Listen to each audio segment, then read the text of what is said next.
Assalamualaikum warahmatullahi wabarakatuh.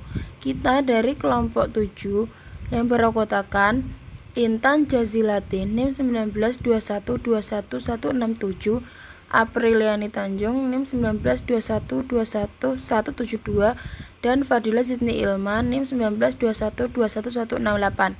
Di sini kita akan menjelaskan materi tentang hadanah. Pengertian hadanah.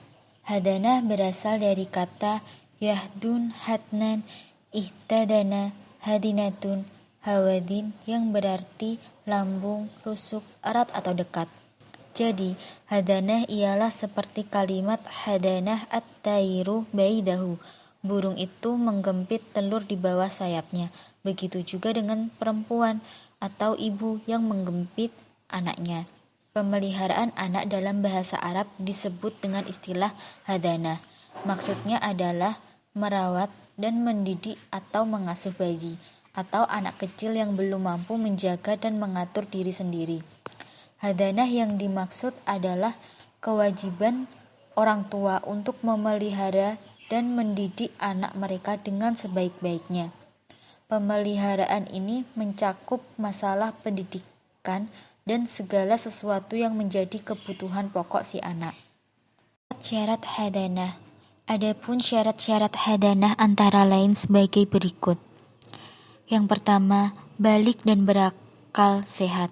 Hak hadanah anak diberikan kepada orang yang berakal sehat dan tidak terganggu ingatannya, sebab hadanah itu merupakan pekerjaan yang penuh tanggung jawab. Oleh karena itu, seorang ibu yang mendapat gangguan jiwa atau gangguan ingatan tidak layak mendapatkan hadanah. Imam Ahmad bin Hambal menambahkan agar yang melakukan hadanah tidak mengidap penyakit menular. Yang kedua, dewasa.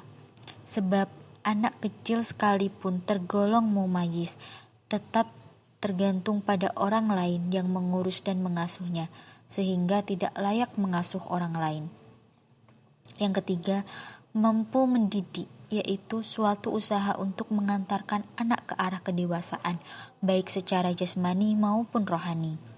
Yang keempat, amanah dan berakhlak, sebab orang yang curang tidak dapat dipercaya menunaikan kewajibannya dengan baik.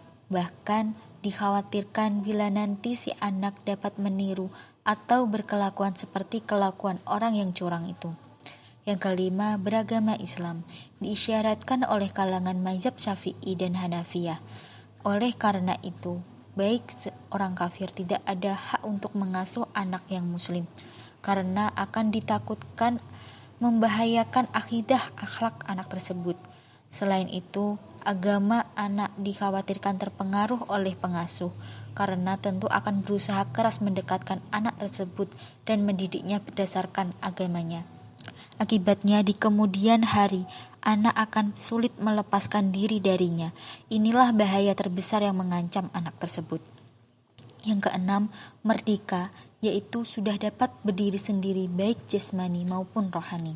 Yang ketujuh, wanita yang mengasuh itu tidak bersuamikan dengan seorang laki-laki yang bukan mahram dari anak yang diasuh.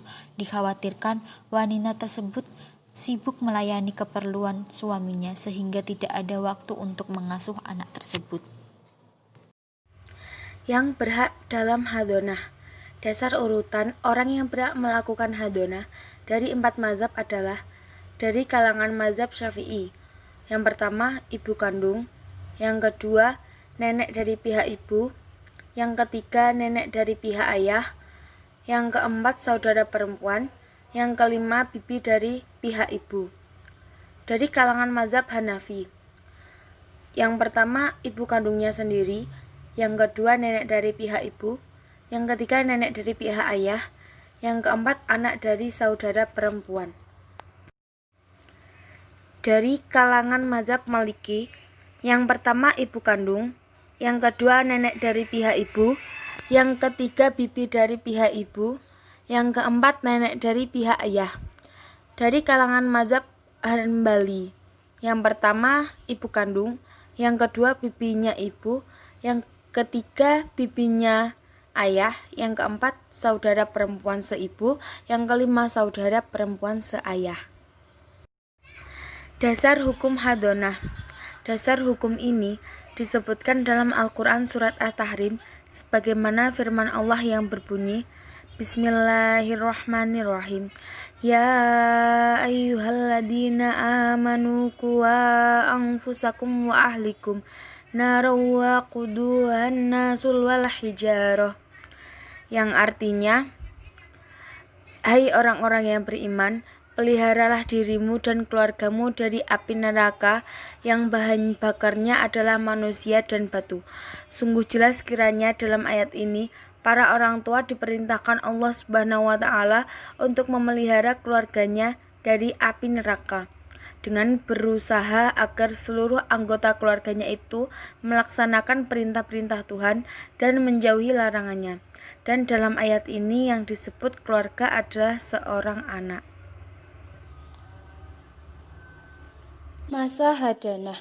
Dalam masa atau waktu ini dalam Al-Quran tidak dijelaskan secara jelas, hanya saja terdapat isyarat-isyarat yang menerangkan ayat tersebut, sehingga para ulama beristihad sendiri-sendiri dalam menetapkan dengan berpedoman kepada isyarat itu. Seperti menurut Imam Hanafi, masa hadonah anak laki-laki berakhir ketika anak itu tidak lagi memerlukan penjagaan dan dapat mengurus keperluannya sehari-hari, seperti makan, minum, mengatur pakaian, dan lain-lain. Sedangkan untuk perempuan berakhir apabila sudah balik atau telah datang haid pertama. Sedangkan pengikut pada generasi akhir menetapkan bahwa masa hadonah itu berakhir umum 19 tahun bagi anak laki-laki dan 11 tahun untuk anak perempuan. Menurut Imam Syafi'i berpendapat bahwa masa hadonah itu berakhir setelah anak itu sudah mumaiziz, yakni berumur 5 tahun dan 6 tahun. Menurut KHI pasal 98 menjelaskan bahwa atas batas usia berdiri sendiri atau dewasa adalah 21 tahun. Sepanjang anak itu tidak cacat fisik maupun mental atau belum pernah melangsungkan perkawinan. Sedangkan pengikut pada generasi akhir menetapkan bahwa masa hadonah itu berakhir umur 19 tahun bagi laki-laki dan selanjutnya saya akan menjelaskan tentang upah hadanah. Seorang ibu tidak berhak menerima upah hadanah dan menyusui selama ia masih menjadi istri dari ayah anak kecil itu, atau selama masih dalam masa iddah, karena dalam keadaan tersebut ia masih mempunyai nafkah sebagai istri atau nafkah masa iddah.